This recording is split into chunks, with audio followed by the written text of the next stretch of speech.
जय भीम।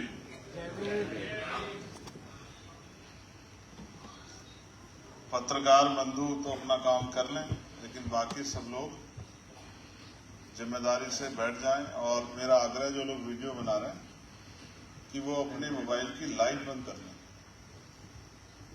जो बना रहे हैं वो चेक करेंगे तो उनको दिखेगा कि लाइट अगर ऑन रहेगी तो जब भी मैं उधर देखूंगा तो फिर उसका रिफ्लेक्शन मुझे आएगा।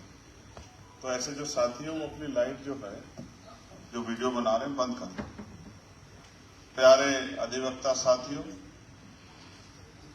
आज राष्ट्रीय अधिवक्ता सम्मेलन में आपका बहुत बहुत स्वागत है। इस सम्मेलन को आयोजित करने वाली हमारी Azad Samaj party legal cell की कमेटी का, हमारे नेशनल चेयरमैन आर्या जी का, हमारे यूपी के प्रदेश के जो संयोजक हैं भाई रजनीश जी का, जो प्रदेश के प्रभारी हैं शिवराज सिंह जी का, और हर एक उस अधिवक्ता साथी का जिसने यहाँ समय दिया या जिसने इस कार्यक्रम में तन मन धन से योगदान दिया, मैं सबका बहुत बहुत धन्यवाद करता हूँ। इस मंच पर उपस्थित बहुत सारे अधिवक्ता साथी जो बहुत महत्वपूर्ण तरीके से अपने अपने कार्यों को अंजाम दे रहे हैं, हमारे नव निर्वाचित सेक्रेटरी साहब भाई घनश्याम नागर जी, भाई अनिल जी, आज की इस सभा में विशिष्ट अतिथि के रूप में यहां हमें आशीर्वाद देने आए पूर्व न्यायमूर्ति, जिनका जीवन संघर्ष जो है, अभी मेरी चर्चा उनसे हुई है, मैं उनसे एक आग्रह भी करूंगा कि वो अपने जीवन संघर्ष को लोगों के बीच में लाएं। मैंने उनसे आग्रह किया कि वो एक किताब जरूर लिखें, जिस किताब के जरिए हम उनके जीवन संघर्ष को जान पाए। और मैं नहीं, मेरे जैसे लाखों करोड़ों नौजवान होंगे जो जानना चाहता है कि यहां से एक गांव से किसान के बेटे का सफर जो इलाहाबाद तक का था, वो किस तरह का सफर था, उसमें कितनी कठिनाई आई। हर कोई इसको जानना भी चाहेगा, पढ़ना भी चाहेगा। तो मैं आपका यहाँ आने पर, और जो मैंने आपसे आग्रह किया, अगर आप उस पर अपने मन में प्रयास करेंगे तो मुझे बहुत खुशी होगी।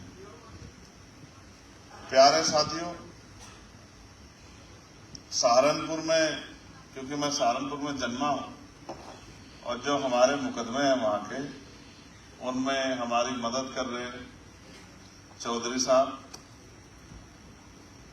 और वहां इलाहाबाद में उन मुकदमों में हमारी मदद कर रहे उनके बेटे दूसरे हमारे चौधरी दिलनवाज चौधरी साहब का मैं इनका बहुत बहुत धन्यवाद करता हूं।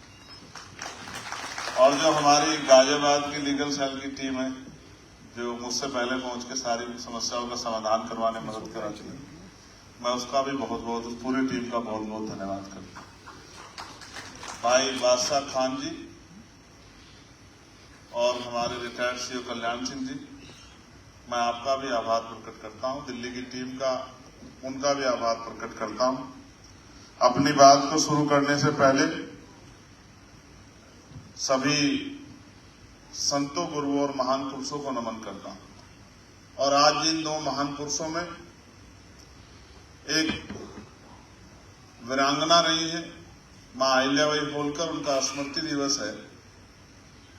उनको भी आज मैं जो है, स्मृति दिवस है, जयंती है उनकी जयंती पर मैं आज उनको भी नमन करता हूं। और संत राम बीए प्रजापति जी, जिनके योगदान को अगर मैं थोड़ा सा प्रकाश डालूं तो आपको समझ आएगा। उनकी आज स्मृति दिवस है, उनको भी मैं इस मंच से नमन करता हूं। संत राम बीए प्रजापति जी वो सच थे जिन्होंने जाति पाति तोड़क मंडल में बाबा साहब अम्बेडकर को मुख्य अतिथि के रूप में बुलाया था। हालांकि वो विरोध के कारण बाबा साहब वहां नहीं जा सके, तो बाबा साहब जो भाषण अपना देना चाहते थे उसको बाबा साहब ने वहां तो नहीं दे पाए, तो एक किताब के रूप में संकलित किया। उस किताब का नाम है एनिहिलेशन ऑफ कास्ट, जाति का विनाश। वो किताब आपके, मेरे और आपके जैसे करोड़ों लोगों के लिए परिवर्तन का एक बहुत बड़ा शानदार विचार है, उसको भी हमें पढ़ना चाहिए। मैं भगवान बुद्ध से लेके और मान्यवर काशीराम साहब तक जितनी भी हमारी अजीब शख्सियतें रही हैं, जिनकी वजह से कहीं ना कहीं हमारे जीवन में हमें कुछ प्रेरणा मिली है, मैं उन सभी को आज नमन करता हूं। डॉक्टर बाबा साहब अम्बेडकर को नमन करता हूं। और जब मैं भारत के इतिहास को भी देखता हूं तो मुझे लगता है कि जिस भी कामयाब व्यक्तित्व का, महापुरुष का योगदान चाहे आजादी में हो या सामाजिक परिवर्तन में हो, मैक्सिमम वो वकील रहे हैं। ये भी एक बहुत शानदार बात जो है हिस्टोरिकल हमारे सामने।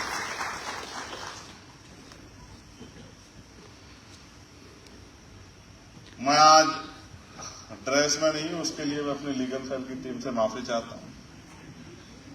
कारण ये है कि सार्वजनिक रूप से मैं उसको जाहिर भी नहीं कर सकता कि एक समस्या हो गई है, जिसके कारण जो है, जो मेरी व्यक्तिगत है कि मैं बहुत ज्यादा व्यस्त हूं और उस तरह से कार्यों में नहीं जुट पा रहा हूं। लेकिन क्योंकि लीगल सेल की टीम ने एक बड़ा प्रयास किया और 2 बार उनके सम्मेलन में जब उन्होंने जूम मीटिंग बुलाई तो मुझे अपनी बात रखने का मौका भी मिला है। उसमें हमारी बहुत सारी अधिवक्ता बहनों ने भी भाग लिया और वो आज यहाँ मौजूद भी हैं। और एक हमारी अधिवक्ता बहन जो सोनभद्र से चल के आई। सोनभद्रा मतलब आप समझिए ये है झारखंड का बॉर्डर। हाँ, सोनभद्रा झारखंड को टच करता है। आसमा उनका नाम है। मैं ऐसी वीरांगना अपनी बहन को बहुत बहुत साधुवाद, आभार प्रकट करता हूं। प्यारे साथियों, एक लंबी लिस्ट है, उसको पढ़ने से पहले मैं कुछ बताना चाहता हूं। ये साल था 2022 का। 10 मार्च को रिजल्ट आया था उत्तर प्रदेश के चुनाव, उत्तराखंड के, पंजाब के चुनाव। और क्योंकि हमने उत्तराखंड और उत्तर प्रदेश में बहुत मेहनत की थी तो हमें लग रहा था कि रिजल्ट हमारे फेवर में आएगा। इसलिए बड़े उत्साहित थे और मैं खुद भी इलेक्शन लड़ा था उत्तर प्रदेश के मुख्यमंत्री के खिलाफ। मैं खुद भी गोरखपुर में जाके इलेक्शन लड़ा था। तो मुझे विश्वास था कि नाइंसाफी के खिलाफ वहां के जनता जो पीड़ित है, जो चाहती है कोई आके उनकी आवाज उठाए, वो मेरा साथ देंगे। और उम्मीद थी उत्तराखंड में भी 3 सीटें हमारी बहुत महत्वपूर्ण थी, जिनमें हमें उम्मीद थी कि उन सीटों को हम जीत जाएंगे। और उत्तर प्रदेश में भी एक मेरी और एक सिद्धार्थनगर की सीट ऐसी थी, डुमरियागंज की, जिसको हमारा विश्वास था कि हम जीत जाएंगे। रिजल्ट आया और बहुत कम वोट मिले। कोई आदमी बहुत ईमानदारी से किसी काम को करे, जैसे आप वकील साथी करते हैं, और आपका मेहनताना आपको ना मिले, कैसा महसूस होता है? जिस केस के लिए आप जी जान लगा दो और हमेशा उस केस में आप अपने आप को साबित करो, और जिस क्लाइंट के लिए, जिस भाई के लिए आप प्रयास कर रहे हो, वो अंतिम समय पे आपका हाथ छोड़ दे, तो आपको कैसा लगता है? बताइए, कैसा लगता है? बताइए जोर से। तो मुझे भी बहुत बुरा लगा कि जिनके लिए मैंने जीवन लगा दिया, और इनको ये भी नहीं पता कि मैं, अगर हमारी पार्टी, हमारा संगठन आगे बढ़ेगा, ताकत बनेगी, तो उसका फायदा क्यों नहीं होगा। ये भी टेक्निकल बात है। तो फिर मुझे समझ आया कि बहुत भोला भाला समाज है और अभी उसको बहुत समय लगने वाला, इतनी आसानी से बात उसकी समझ में नहीं आई। तो निराशा हुई। 10 मार्च को फोन पे बात चल रही थी, लेकिन उस तरह का उत्साह नहीं था। मैं झूठ कहूं कि नहीं कोई फर्क नहीं पड़ा, ऐसा नहीं है, फर्क पड़ा। पीड़ा हुई, क्रोध भी आया कि जिनके लिए सब कुछ, मुकदमे, जेल, लाठियां, तमाम तरह की मुसीबतें सहली, उन्होंने साथ क्यों नहीं दिया। 2-3 दिन गुजर गए। 15 मार्च को पार्टी का स्थापना दिवस होता है। हिमांशु जी का फोन आया कि हम दिल्ली में पार्टी का स्थापना दिवस मनाएंगे। तो हमने कहा साहब हम तो नहीं आएंगे। तो बोले साहब आपको आना पड़ेगा, आप ही चीफ गेस्ट हैं और भाई विनय जी चीफ गेस्ट हैं, तो आपको आना पड़ेगा। तो मैंने इनसे पूछा क्या करना है, तो कहा कि घर पढ़ के क्या करेंगे जब इसी काम को करना है, जब आपने प्रोफेशन चुना है तो घर पढ़ के क्या करोगे। तो तय हुआ चलेंगे, घर से हम लोग चले। और कई बार आपने सुना होगा गाजियाबाद में एक बहुत महत्वपूर्ण जगह है सिपरा मॉल, उस मॉल के पास गाड़ी रोकी गई, मैं मॉल में गया, मॉल से मैंने एक कुर्ता खरीदा, वो कुर्ता मैंने पहना, थोड़ा सा कॉन्फिडेंस लेवल बढ़ा और फिर मैं यही मैं आपको बताना चाह रहा हूं कि जगह का महत्व क्या होता है। मैं इसी जगह पर मुख्य अतिथि के रूप में आया, इसी जगह यही हॉल था। 15 मार्च 2022 का दिन था, इसी तरह पूरा हॉल और ऊपर वाला सब भरा हुआ था। मैं यहां आया, फिर मैंने सोचा जिससे प्यार करने वाले दिल्ली में इतने लोग हैं वो हार कैसे सकता है यार। फिर सबकी बातें रखी गई, यहीं से मन में उत्साह पैदा हुआ और ये बस ये हो रहा था कि जल्दी से माइक मेरे हाथ में आए और मुझे अपनी बात को रखने का मौका था। और जब मेरे हाथ में माइक आया तो मैंने पहली लाइन ही कही कि जिनको लगता है कि हार गया है, हार के टूट जाएगा, उनको मैं बताना चाहता हूं कि मैं एक टीचर का बेटा हूं, मिट्टी से निकल के आया हूं, खेती किसानी से निकल के आया हूं। मिट्टी में तो मिल सकता हूं लेकिन हार नहीं सकता, इस बात को लोग समझते हैं। और यही संकल्प हुआ कि इस अपमान को सम्मान में बदलना। ये बात ये जगह उस जगह की गवाह है, उस बात की गवाह है। और प्रिय साथियों, आज हम 2025 में हैं और मेरे बहुत सारे शानदार साथी इधर बैठे हैं जिनको मैं अपनी नजरों से देख रहा हूं, जिनका बहुत बड़ा योगदान है इस आंदोलन को यहां तक पहुंचाने में। और ये तय हुआ कि लोकसभा लड़नी है। मैंने कहा किसी और को लड़ा दो, तो कहा नहीं आप ही को लड़नी है, क्योंकि जब तक पार्टी की तरफ से आप जाके वहां अपने स्तर से बात नहीं रखोगे तब तक लोगों तक बात नहीं जाए, क्योंकि आपकी बात को सुनने वाले लोग ज्यादा है। अगर इसी बात को कोई और रखेगा तो उतने लोग नहीं सुनेंगे, जिस बात को आप रखोगे उसको बहुत सारे लोग सुनेंगे। अंत उनकी मेहनत सफल हुई और अभी 4 जून बहुत जल्दी आने वाला है। मैंने दिशा की एक कमेटी बनती है, निगरानी कमेटी, विकास और निगरानी की कमेटी बनती है, जिसमें लोकसभा सांसद उसके अध्यक्ष होते हैं जिलों में। तो मैंने इस बार दिशा कमेटी की मीटिंग, जिस दिन रिजल्ट आया 4 जून को, मुझे 1 साल हो जाएगा, मैंने वो दिशा कमेटी की मीटिंग बिजनौर में 4 जून की रखी है। मैं 4 जून को वहां जाऊंगा, क्योंकि पिछली 4 जून को मैं इस समय संघर्ष के दौर में था और ये नहीं पता था कि बंद डब्बों में क्या है। लेकिन क्योंकि जिस तरह की मेहनत की थी और आप लीगल सेल के साथियों ने, तमाम साथियों ने वहां जाके मेहनत की, हर आदमी ने अपना योगदान दिया, ये विश्वास था कि इन सबकी मेहनत विफल नहीं जाएगी। और लोगों की उम्मीद, माओं का आशीर्वाद, बहनों का प्यार, बुजुर्गों का आशीर्वाद, तमाम कमजोर वर्गों के दिल की इच्छा, और उस इच्छा ने एक शक्ति को जन्म दिया और उत्तर प्रदेश से चंद्रशेखर आजाद समाज पार्टी के कार्यकर्ता, भीम आर्मी का, वो मेंबर ऑफ पार्लियामेंट बनकर दिल्ली आए। अब बात लीगल सेल की करें तो आदरणीय भाई विनोदन सिंह जी, जो हमारे नेता हैं और बहुत ईमानदारी से तमाम तरह की परेशानियों का सामना करते हुए इस आंदोलन को चला रहे हैं। हमारे दूसरे अतिथि वीरेंद्र सिंह यादव जी, जिनका मैं जिक्र ऑलरेडी कर चुका हूं, MS आर्य साहब जो हमारे नेशनल चेयरमैन हैं, मेरे छोटे भाई और प्रदेश अध्यक्ष Azad Samaj party legal cell Uttar Pradesh Rajneesh Gautam ji. और मैं बहुत जिम्मेदारी से कह सकता हूं कि रजनीश भाई जैसे साथी इतिहास में बहुत कम बार पैदा होते हैं।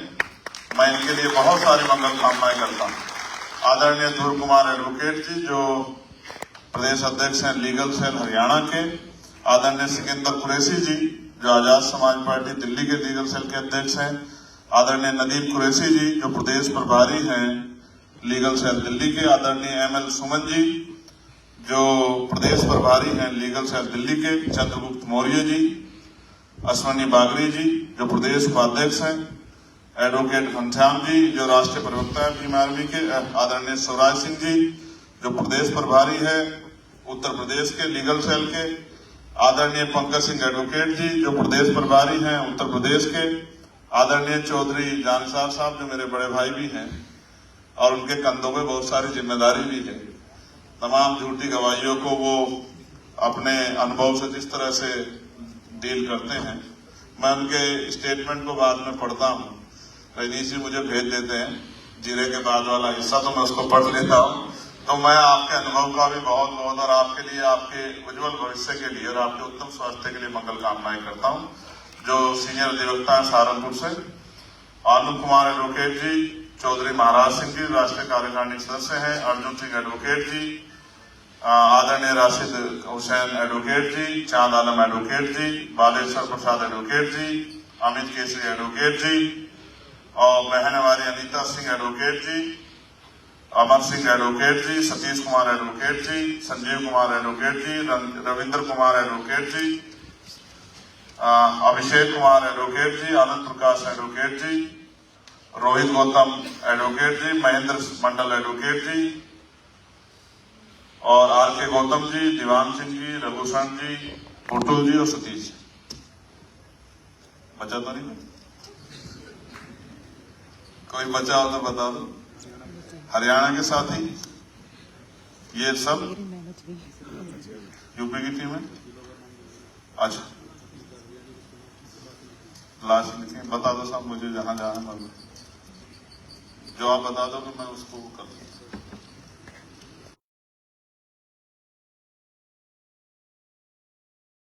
साथी हैं धनीराम जी, विनोद कुमार जी, शैलेंद्र जौहरी जी, ताराचंद जी, दिनेश कुमार जी, गौरव जी, लखपत जी, जितेंद्र जी, विष्णु जी, विजेंद्र जी, लोकेश जी, एडवोकेट सतीश जी और बहुत सारे जिलों से जो साथी आए, मंडलों से जैसे मुरादाबाद है और सहारनपुर है, अमरोहा है, उसके साथ साथ जौनपुर है, आगरा है, बरेली है, हापुड़ है, मुजफ्फरनगर है, अयोध्या है, लखनऊ है, अम्बेडकर नगर है, मथुरा है, बाराबंकी है, उन्नाव है, बुलंदशहर है, महाराष्ट्र से एडवोकेट नितिन सतपुते जी यहाँ हैं, और भी कई सारे साथी महाराष्ट्र से एडवोकेट दीपक जी, दिलीप जी, भूषण जी, किशोर जी, और दिल्ली से प्रदीप दागर जी, प्रकाश यादव जी, विष्णु कुमार जी, राजस्थान से भी साथी आए हैं। मैं उन सब साथियों का आभार प्रकट करता हूं। अब कुछ जो है आपसे बातें हो जाए। मैं जब अभी आपसे आपके कार्यक्रम में आया था तो बाबा साहब के क्या विचार हैं वकीलों पे वो पढ़ रहा था। मेरा मन था कि वो विचार मैं आपसे बताऊं, और अगर ये लाइट की व्यवस्था देखने वाले साथियों तक मेरी आवाज जा रही हो तो मैं समझता हूं कि आपका समय समाप्त जल्दी हो जाएगा, लेकिन अभी आप अपने इनको कल पुर्जों को सही रखें जिससे कार्यक्रम सुचारू रूप से चलता रहे, ऐसा भी मेरा आपसे आग्रह है। तो बाबा साहब का जो अधिवक्ताओं के बारे में विचार था, मैं उस विचार को आपके सामने शेयर करना चाहता हूं, क्योंकि जब आप किसी भी विषय पर बोलना चाहते हैं तो उसमें महापुरुषों के क्या विचार थे या उस फील्ड में जो बहुत शानदार कैरेक्टर रहे, व्यक्तित्व रहे, उनके क्या विचार थे हमें जानने चाहिए। बाबा साहब डॉक्टर भीमराव अम्बेडकर, उन्होंने अधिवक्ताओं के बारे में कई महत्वपूर्ण विचार व्यक्त किए। उनका मानना था कि अधिवक्ता समाज के लिए महत्वपूर्ण है और उन्हें हमेशा न्याय और समानता की रक्षा की आवाज उठानी चाहिए। न्याय और समानता, बाबा साहब का मानना था कि अधिवक्ताओं को न्याय और समानता के लिए लड़ना चाहिए और उन्हें कमजोर और शोषित लोगों की रक्षा करनी चाहिए। सामाजिक जागरूकता, बाबा साहब ने अधिवक्ताओं को सामाजिक जागरूकता बढ़ाने और लोगों को उनके अधिकारों के प्रति जागरूक करने के लिए प्रेरित किया था। संवैधानिक नैतिकता, बाबा साहब ने अधिवक्ताओं को संवैधानिक नैतिकता के महत्व पर जोर दिया और कहा कि उन्हें हमेशा संविधान के नियमों का पालन करना चाहिए। ज्ञान, मेरा आग्रह रहेगा कि इस बात पे आप बहुत गौर से सुने। बाबा साहब ने अधिवक्ताओं को ज्ञान और शिक्षा के महत्व पर जोर दिया और कहा कि उन्हें अपने क्षेत्र में हमेशा नवीनतम ज्ञान प्राप्त करना चाहिए। संघर्ष, बाबा साहब ने अधिवक्ता को संघर्ष करने और अन्याय के खिलाफ आवाज उठाने के लिए प्रेरित किया। नवीनतम ज्ञान, अभी कुछ दिन पहले ऐसा हुआ कि पूरे अधिवक्ताओं को नई तरह से जो है किताबों को टटोलना पड़ा। आईपीसी खत्म हुई और बीएनएस आ गई, सीआरपीसी खत्म हो गई, एविडेंस खत्म हो गया और उसकी जगह पे भारतीय नाम के साथ चीजों में बदलाव किया गया। धाराओं की सूचियां बदल गई। जहां पहले 302 होती थी वो 302 में कुछ और आ गया। जहां ये 307 होती 308 होती थी उसमें 108 आ गया। तो अब कभी कभी जो हमारे पास भी कोई आ जाता है और वो कहता है साहब कार्रवाई तो हो नहीं रही है, तो हम उससे कहते हैं एफआईआर उठाओ।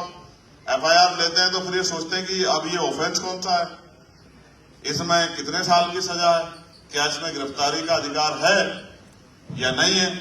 तो फिर उसकी जानकारी हासिल करते हैं तो अपने जो साथ पुलिस के साथी हैं उनसे कहते हैं कि भाई जरा नेट पे चेक करना कि ये आईपीसी, ये बीएनएस कौन सी आईपीसी को करती है और पूर्व में कौन सी आईपीसी थी।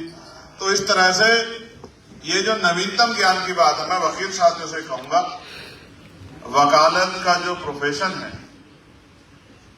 उसकी शक्ति का जो प्रभाव है वो इस आधार पर है कि आपकी प्रैक्टिस कितने दिनों की है। और जैसे जैसे आपकी प्रैक्टिस बढ़ेगी, आपका अनुभव बढ़ेगा, वैसे वैसे आपकी शक्ति और आपका प्रभाव बढ़ेगा। लेकिन उसका पैमाना जाति धर्म के आधार पर नहीं है भाइयों और बहनों। उसका पैमाना अगर है तो वो आपके ज्ञान के आधार पर है, आपके अनुभव के आधार पर है। और मैं आपको ये भी बता दूं वकील होने के नाते कि जो पढ़ाया जाता है और जो प्रैक्टिकल होता है उसमें जमीन आसमान का अंतर है। आप अगर लॉ करें या आपका बच्चे आने वाली पीढ़ी आपके भाई करें तो उनको बता दो कि लॉ भी करें वहां कॉलेज में और आके कोर्ट में प्रैक्टिस भी करें, तभी जाके चीज आगे बढ़ेगी। वरना जितना पढ़ के आएंगे और फिर जब कोर्ट में आएंगे तो आश्चर्यचकित महसूस करेंगे कि जहां जो पढ़ाया जाता था और जो यहाँ प्रैक्टिकल है, दोनों में बहुत बड़ा जमीन आसमान का अंतर है। जीरो शुरू करना पड़ेगा। इसलिए जितने अधिवक्ता साथी मुझे मिलते हैं मैं उन सबसे कहता हूं कि पढ़ाई करो, साथ साथ कोर्ट में प्रैक्टिस भी करो। और बिना गुरु के ज्ञान नहीं होता, इस बात को भी जान लो। एक गुरु भी होना जरूरी है। प्रैक्टिकल थ्योरेटिकल में अंतर जो आप पढ़ते हैं उसको जमीन पर उतारने के लिए प्रैक्टिकली एक गुरु का होना जरूरी है। इसलिए अच्छे वकील जो सीनियर वकील है उनके नेतृत्व में सीखने का काम करें। जैसे हम 2 पहियों गाड़ी 4 पहियों गाड़ी घर से चलाना सीख लेते हैं, लेकिन अक्सर उसमें तो आपकी डिबेट जो सुनी जाए तो वो सुनकर जो है लोग गौरवान्वित होने चाहिए, तभी आपकी वकालत का फायदा है। वरना जिस तरह का सिस्टम अभी है, मैंने अगर भाई यही वकील जो हैं यही जज बनते हैं, अभी तो सिस्टम ऐसा ही है, इन्हीं वकीलों में से जज बनते हैं। पहले न्याय के तो नीचे से आदमी आता है पीसीएसजे के थ्रू और उसको हाईकोर्ट जाने में इतना समय लगता है। इसलिए मैंने न्यायमूर्ति जी से कहा कि भाई आपका संघर्ष बहुत सारे वकीलों को प्रेरणा देगा कि इनको किस तरह काम करना चाहिए। और मैं फिर एक बार आपको ये भी बता दूं कि वकालत सिर्फ एक प्रोफेशन नहीं है रोजगार का। इस काले कोट के ऊपर जिम्मेदारी भी बहुत है और इस काले कोट में न्याय, पीड़ित और न्याय के बीच में अगर कोई न्यायमूर्तियों से, जजों से अपने ज्ञान के आधार पर जिसके ऊपर बहुत सारे दोष लगाए गए हैं, बहुत सारे आरोप लगाए गए, उसको भी बरी करा सकता है, तो ये उसका अनुभव, उसका संघर्ष ही है। ये आसान काम नहीं है, ये बहुत शानदार काम है। बस इसको ज्ञान के साथ आगे बढ़ाना है। कई सारी मांगे मेरे सामने रखी हैं, मैं उन मांगों के लिए विश्वास दिलाता हूं कि मैं पार्लियामेंट में आप सबके सहयोग से इन मांगों को उठाने का काम करूंगा। जैसे कि आपको याद भी होगा, चाहे हापुड़ में अधिवक्ताओं पर अत्याचार हुआ हो या फिर गाजियाबाद में अधिवक्ताओं के साथ मारपीट की गई हो, वो दोनों घटनाएं जब अधिवक्ताओं के ऊपर पड़ी हुई हापुड़ की उसकी लाठियां मैं देख रहा था गाजियाबाद वाली, तो ऐसा लग रहा था कि ये लाठियां हमारे अधिवक्ता भाइयों में नहीं, ये हमारे ऊपर ही पड़ रही है। क्योंकि जब हम इस काले कोट को पहनते हैं और अधिवक्ताओं की बात करते हैं, तो हर एक अधिवक्ता, वो किसी जाति धर्म का हो, वो हमारे परिवार का हिस्सा है, हमारा भाई है, हमारा अपना है। उसकी लड़ाई लड़ना, उसके साथ खड़े होना, ये हमारी शक्ति भी है। और ये एक उदाहरण भी है कि इन काले कोट वालों से किसी भी तरह का विवाद करने से पहले कई बार सोचना पड़े। ये तो दिल्ली है, दिल्ली के साथियों, बिजनौर तक के साथी हमारे यहाँ आए हैं। दिल्ली में तो मैंने कई बार देखा है कि जब खाकी का और काले कोट का सामना होता है तो इमरजेंसी जैसे हालात हो जाते हैं दिल्ली में। अगर ये धरना कर लें, स्ट्राइक कर लें, तो न्याय का पूरा न्याय व्यवस्था पूरी डिस्टर्ब हो जाती है। तो उन ऑनरेबल जजों को भी ये मांग करनी पड़ती है कि इस मामले को शूट आउट कर लो। तो बहुत बड़ी शक्ति है और हमने ये भी तय किया है कि इस शक्ति को कमजोर नहीं पड़ने देना है, इस शक्ति को और आगे बढ़ाना है। तो लीगल सेल के जो हमारे साथी हमारे साथ कनेक्ट हुए हैं, उन साथियों को भविष्य में बार काउंसिलिंग के चुनाव भी लड़ने चाहिए और अपनी शक्ति भी बनानी चाहिए। और मेरी तो मांग है कि अभी क्योंकि कोलोजियम सिस्टम से हम लोग उस तरह जज नहीं बना पा रहे हैं, तो बार काउंसिलिंग में भी अपनी ताकत मजबूत होनी चाहिए। तो उत्तर प्रदेश बार काउंसिलिंग में या दिल्ली बार काउंसिलिंग, जहां भी बार काउंसिलिंग के इलेक्शन होते हैं, हमें अपने विचार व्यवहार से अपनी शक्ति को बनाकर अपनी ताकत जो है बार काउंसिल में भी बनानी चाहिए। क्योंकि उनकी बातों को भी सुनना पड़ता है, उनकी बातों को भी ध्यान में लाना पड़ता है, उनकी मांगों को भी आगे बढ़ाना पड़ता है। जो मांग जैसे हमारे नवनिर्वाचित सेक्रेटरी साहब ने कही कि चैम्बर की समस्या, हाँ मैं मानता हूं चैम्बर की समस्या है, लेकिन इसका अस्थायी इलाज भी जो है वो भी ढूंढना पड़ेगा। वो तभी होगा जब हमारी बात बार काउंसिलिंग के जरिए मजबूत से उठेगी और सभी बार काउंसिल लेटर लिख के दें कि भाई हमारे यहाँ चैम्बर की समस्या है, चैम्बर की समस्या को दूर किया जाए। क्योंकि देखो लगातार अधिवक्ता बढ़ते रहेंगे। सोचो आज 100 चैम्बर नहीं बना दिए, लेकिन नेक्स्ट और 100 वकील आ गए, तो कुछ मानक तय करके हम लोग इसको आगे बढ़ा सकते हैं। जैसे मांगे आपकी हैं कि अधिवक्ता सुरक्षा अधिनियम जल्दी से लागू किया जाए, इसके लिए मैंने पार्लियामेंट में जोर शोर से आवाज उठाई। अधिवक्ताओं के लिए राष्ट्रीय मेडिक्लेम पॉलिसी बनाई जाए। और मैं आपको बता दूं कि मैंने ऑनरेबल जो हमारे माननीय कानून मंत्री, उनको भी लेटर लिख के अधिवक्ताओं की इस मांग को रखा था कि उनकी मांग को सुना जाए। भारत के प्रत्येक न्यायालय में अधिवक्ताओं के लिए पर्याप्त चैम्बर की व्यवस्था हो, अधिवक्ताओं को राजपत्रित गजेटेड अधिकारी का दर्जा दिया जाए, नए पंजीकृत अधिवक्ताओं के लिए निश्चित समय तक उचित भत्ते की व्यवस्था हो, नए पंजीकृत अधिवक्ताओं के लिए पर्याप्त अवधि तक प्रशिक्षण की सरकार द्वारा उचित व्यवस्था की जाए, सीनियर अधिवक्ता जो प्रैक्टिस करने में असमर्थ हैं उनके लिए उचित पेंशन की व्यवस्था सरकार द्वारा की जाए, अधिवक्ताओं के लिए भारतीय राजमार्गों पर लगे सभी प्रकार के टोल टैक्स समाप्त किए जाएं, अधिवक्ताओं के लिए सरकारी आवासीय योजनाओं में पर्याप्त कोटा लागू हो, अधिवक्ताओं के बच्चों के लिए प्राइवेट स्कूलों में उचित रिजर्वेशन कोटा की व्यवस्था प्रावधान किया जाए, कोलोजियम सिस्टम के द्वारा जजों की नियुक्ति में रिजर्वेशन कोटा लागू किया जाए, पब्लिक सेक्टर अंडरटेकिंग में अधिवक्ताओं की नियुक्ति में रिजर्वेशन कोटा लागू किया जाए, केंद्र सरकार एवं राज्य सरकार द्वारा अपनी इच्छा के अनुसार की जाने वाले अधिवक्ता एसजी, एसटी, एजी, एएजी, ईटीसी की नियुक्ति में रिजर्वेशन कोटा लागू किया जाए, प्राइवेट सेक्टर में अधिवक्ताओं की नियुक्ति में रिजर्वेशन कोटा लागू किया जाए, माननीय न्यायालय द्वारा की जाने वाली रिसीवर, लोकल कमिश्नर एवं लीगल सर्विस अथॉरिटी इत्यादि में पर्याप्त रिजर्वेशन कोटा लागू किया जाए, एससी एसटी एक्ट के अंतर्गत दर्ज मुकदमों में स्पेशल पब्लिक प्रोसिक्यूटर सरकारी वकील की नियुक्ति शासक शिकायतकर्ता की इच्छा के अनुसार की जाने की अनिवार्य व्यवस्था होनी चाहिए और भारतीय न्यायिक सेवा आयोग की स्थापना, न्यायिक सेवाओं के लिए वार्षिक परीक्षा प्रारंभ की जाए जिस प्रकार यूपीएससी की परीक्षा ली जाती है। ये 17 मांगे आपकी हैं। मैं आपको विश्वास दिलाता हूं कि इन मांगों के लिए मैं कल ही हमारे देश के कानून मंत्री को पत्र लिखूंगा और जब पार्लियामेंट चलेगी तो इन मांगों को जोर शोर से उठाने का काम करूंगा। मैं आपको फिर विश्वास दिलाता हूं, हालांकि अधिवक्ताओं का मंच, मैं आपको विश्वास दिलाता हूं कि अंतिम व्यक्ति, क्योंकि हमने भारत की पार्लियामेंट में ये शपथ ली थी कि हम भारतीय संविधान के अनुसार विधि के अनुरूप कार्य करेंगे। मैं आपको विश्वास दिलाता हूं, ना जाति ना धर्म, जिस भी व्यक्ति के साथ अन्याय होगा और जिस भी पॉलिसी से गरीब, किसान, कमजोर, महिलाएं, नौजवान लोगों की भलाई हो सकती होगी, उन सारे विषयों पे हम लोग काम करेंगे। कभी आपको निराश नहीं करेंगे। आप बुद्धिजीवी साथियों ने हम पर भरोसा दिखाया है, मैं आपका भी अभिनंदन स्वागत करता हूं और मैं आपको विश्वास दिलाता हूं कि किसी भी अगर एक भी वकील साथी के साथ कहीं भी अन्याय होगा तो हम लोग पूरी एडी चोटी का जोड़ लगा के उसकी ताकत बनने का काम करेंगे, उस अन्याय के खिलाफ लड़ाई लड़ने का काम करेंगे। और साथियों, अंत में एक घोषणा भी और करनी है। मैं आग्रह करूंगा कि रजनीश जी यहाँ आ जाएं और हमारे MS आर्य जी भी यहाँ आ जाएं। एक घोषणा भी हमें करनी है। ये घोषणा इंपोर्टेंट है और ये घोषणा ये है कि bar council of Uttar Pradesh सदस्य पद हेतु रजनीश गौतम जी जो हैं, जो एडवोकेट साहब हमारे सहारनपुर से हैं, आपके प्रथम वरीयता मत, वन आशीर्वाद एवं सहयोग के आकांक्षी हैं। मैं आपसे आग्रह करता हूं कि उत्तर प्रदेश के जो हमारे साथी हैं वो इस पोस्टर को अपने दिल में बसा लें। ये लक्ष्य हमारे पास है और इसी बार हमको पूरा करना है।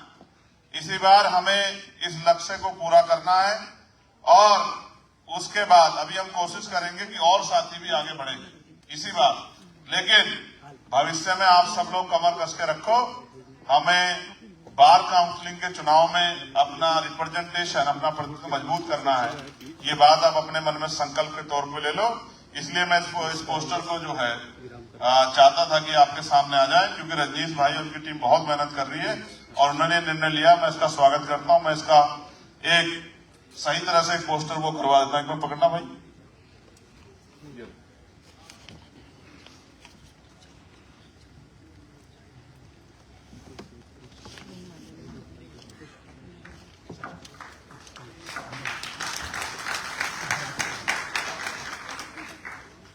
हाँ, मैं 1 मिनट के लिए आप, क्योंकि सब 3 बजे है नहीं सर, 2 बजे तक।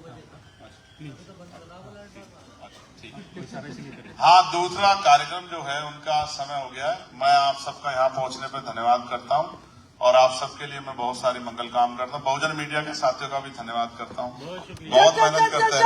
बहुत बहुत धन्यवाद।